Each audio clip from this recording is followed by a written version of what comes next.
Olá, pessoal. Boa noite, tudo bem? Eu sou o Alan Diego, sou biomédico formado aqui pela Universidade Federal do Rio Grande do Norte. Opa, me ajeitando aqui.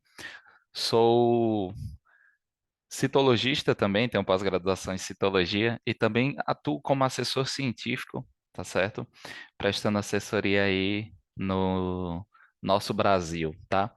Pessoal, eu queria, certo?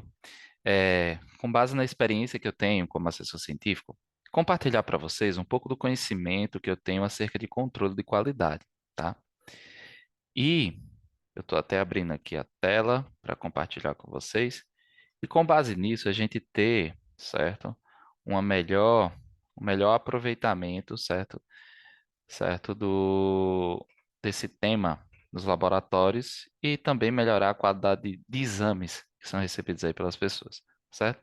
Então, eu vou tentar trazer alguns conceitos básicos aqui para vocês. Primeiro, eu vou falar um pouco sobre as regras únicas de controle de qualidade, bem básico, e depois eu vou fazer um outro vídeo falando sobre as regras de WestGuard, tá bom? Então, vamos lá, tá? Vou compartilhar aqui. Prontinho, tá, pessoal? Deixa eu só aumentar aqui a minha apresentação. Vai dar certo. Olha aí. Opa, só um minuto. Perfeito, vai dar certo a partir de agora. Vamos lá, pessoal. Quando eu falo de controle de qualidade, eu estou falando basicamente de uma combinação de critérios que eu tenho, certo? Ou regras ou decisões que eu tenho no meu dia laboratorial, que eu utilizo para dizer se o meu exame está saindo correto ou não, para dizer se o meu equipamento, por exemplo, ele está atuando de forma certa ou não. Os meus pacientes vão receber um resultado de exame próximo à realidade, tá? E esses critérios, eles são muito bem destacados na literatura, certo? A literatura, ela nos dá um caminho para seguir, certo? Lógico, existe uma liberdade na área de controle de qualidade que você pode aplicar a regra, certo? Que você quiser no seu laboratório, tá? Você quem cria o teu controle interno. Porém, existem uns caminhos, tá? Que a gente deve seguir, certo? Com base nesses critérios, você diz se a tua corrida analítica, se os teus resultados do dia, se o teu controle, se o teu equipamento, certo? Se o teu instrumento ele está sob controle, ou ele está fora de controle. E se ele estiver fora de controle, isso quer dizer que eu não posso liberar os meus exames. Eu preciso, primeiro, ajustar a causa, certo? Que está deixando o meu equipamento ou o meu procedimento errado, ele ser aprovado no meu critério de controle, aí sim eu posso utilizar para passar a rotina de paciente, beleza? Então, basicamente é isso, tá? E o que que a gente usa no dia a dia, pessoal? Todos os equipamentos, eu posso estar passando de um ou outro, mas 99% dos equipamentos, vamos dizer assim, para deixar uma margem de erro, ele tem esse chamado gráfico de Lever-Jennings aí, tá? Esse gráfico de Lever-Jennings nada mais é que um gráfico, certo? Que ele vai dizer, quando você tem um controle, se seu controle está próximo do valor dele, real, ou quão distante ele está próximo do seu valor real. Todo controle de qualidade, quando você pega, você compra lá o seu controle de qualidade, ele vai vir com valor médio e ele vai vir com um range, ou seja, uma distância que você pode variar, tá? Calma aí que eu estou falando de regra única. Eu ainda não entrei nas regras de WestGuard, nos critérios, mesmo estando dentro, mas se eu tiver uma tendência, não, isso aí vai ser um assunto de um outro vídeo. Eu estou falando de uma regra única, tá? Pois bem, o meu controle vai ter um range. Geralmente esse range aqui, tá? Que diferencia, ele é o range de dois desvios padrão, tá? Ou seja, se vocês escutarem uma zoadinha, são as minhas cachorrinhas aqui, tá, pessoal? Mas não se preocupem. Então, pessoal, esse range, ele geralmente é de dois desvios. Por exemplo, eu tenho uma glicose, meu controle de glicose, e ele é 100 miligramas por decilitro lá, a valor médio do meu controle. E aí, eu posso desviar ele para cima.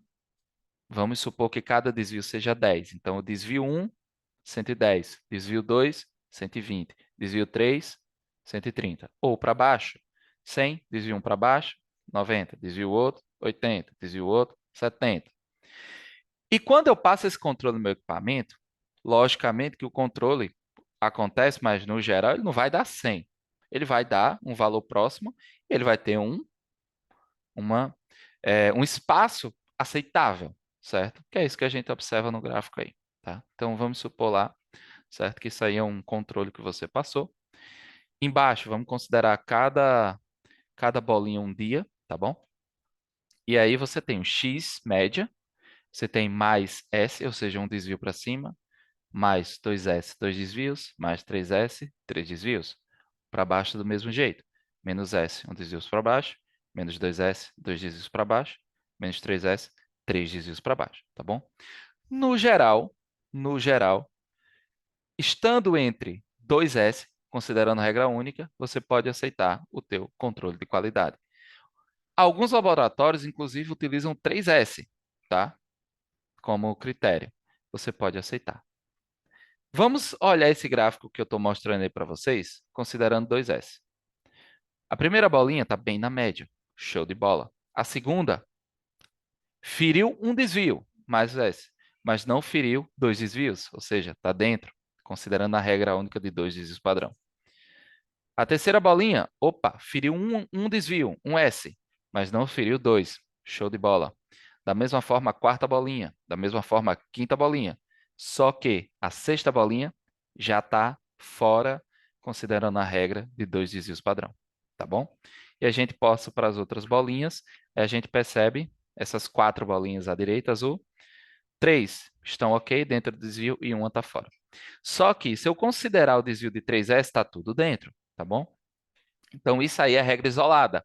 Quando você pega um equipamento de laboratório, o equipamento de laboratório, alguns eles vão permitir você alterar essa regra, tá? Então, ele vai permitir você chegar e alterar. Ou seja, eu quero ter um critério de um S, bem pequenininho, o meu range de desvio.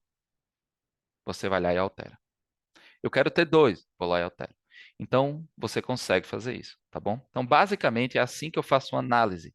Para considerar uma análise boa, esse meu gráfico de Levy-Janes, ele precisa no mínimo de 21 dias, tá? E você vai ver lá, o teu equipamento já plota, certo? Você pode fazer uma planilha, fazer o teu controle lá também, que é interessante. Beleza? Então, isso, pessoal, é a ponta do iceberg. É o que antigamente e hoje em dia alguns cantos usam para definir os critérios de controle de qualidade. Só que quanto mais a gente estuda controle, a gente percebe novas regras surgindo e novas formas de avaliar um controle. Hoje a gente tem diversas coisas. A gente tem um chamado coeficiente de variação, que verifica a precisão, certo?